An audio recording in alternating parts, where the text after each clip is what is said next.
ભરૂચમાં દિવાળીના દિવસે મોતનો માતમ છવાયો। હાસોટમાં સવારે અકસ્માતમાં 3 વ્યક્તિના મોત બાદ આમોદ નજીક એક કાર ટ્રકમાં ઘૂસી જતા એક મહિલાનું ઘટના સ્થળે જ મોત નીપજ્યું હતું અને 4 લોકો ઈજાગ્રસ્ત થતા તેમને સારવાર હેઠળ ખસેડવામાં આવ્યા હતા। દિલ્હીથી મુંબઈને જોડતા એક્સપ્રેસ હાઈવે પર ભરૂચના આમોદ નજીક આગળ ચાલતી ટ્રક સાથે પાછળથી ટ્રક ભટકાતા કારમાં સવાર મહિલાનું મોત નીપજ્યું હતું, જ્યારે 4 લોકોને ઈજા પહોંચતા સારવાર અર્થે ખસેડવામાં આવ્યા હતા।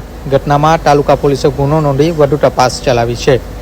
ભાવનગર ફરવા ગયેલા વાપીના પટેલ પરિવાર ફરીને પરત વાપી આવી રહ્યા હતા। જે સમયે તેમની કારને નવા દિલ્હી મુંબઈ એક્સપ્રેસ હાઈવે પર ગાડીના ચાલકને ઝોકું આવી જતા ભરૂચના આમોદ નજીક અકસ્માત નડ્યો હતો, જેમાં આગળ ચાલતી ટ્રકમાં પાછળથી કાર ધડાકાભેર ભટકાઈ હતી।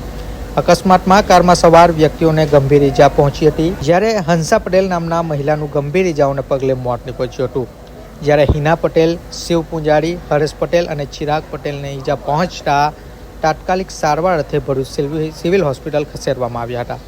બનાવની થતાની સાથે જ તાલુકા પોલીસ મથકનો કાફલો ઘટના સ્થળે દોડી આવ્યો હતો અને અકસ્માત વાહનોને બાજુ પર ખસેડી વધુ તપાસ હાથ ધરી છે।